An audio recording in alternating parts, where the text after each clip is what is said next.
জাদু ছড়ি আর সরল ছেলে।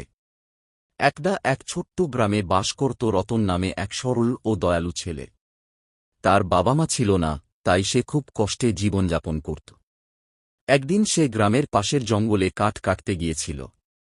কাঠ কাটতে কাটতে সে দেখতে পেল একটা বিশাল গাছের নিচে একটা অদ্ভুত সুন্দর ঝলমলে ছড়ি পড়ে আছে।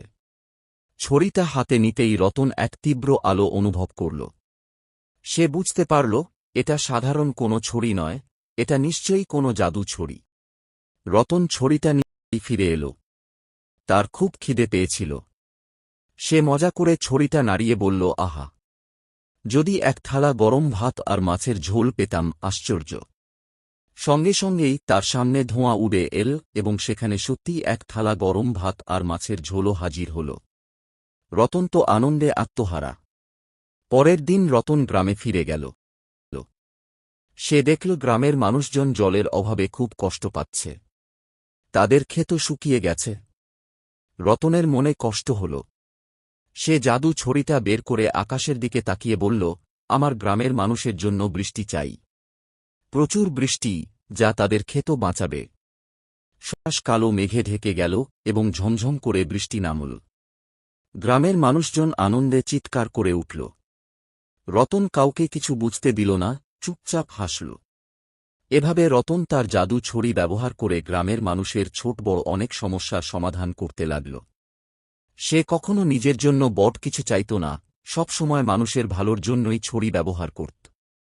একদিন এক দুষ্টু লোক, যার নাম ছিল মন্টু, সে রতনের জাদু ছড়ির কথা জানতে পারল। মন্টু ছিল ভীষণ লোভী। সে ভাবল, এই ছড়ি দিয়ে আমি অনেক ধনী হব আর পৃথিবীর সবচেয়ে শক্তিশালী মানুষ হব। মন্টু রতনের কাছ থেকে ছড়িটা চুরি করার ফন্দি আঁটল। সে একদিন রাতে চুপিসারে রতনের ঘরে ঢুকল এবং ছড়িটা চুরি করে নিয়ে গেল। ছড়িটা হাতে পেয়ে মন্টু নেচে উঠল। সে ছড়িটা নাড়িয়ে বলল, আমার জন্য সোনার পাহাড় আর হীরের প্রাসাদ চাই। কিন্তু কিছু হল না। মন্টু রেগে গিয়ে আবার বলল, আমি পৃথিবীর সবথেকে বড় রাজা হতে চাই। তবুও কিছু হল না।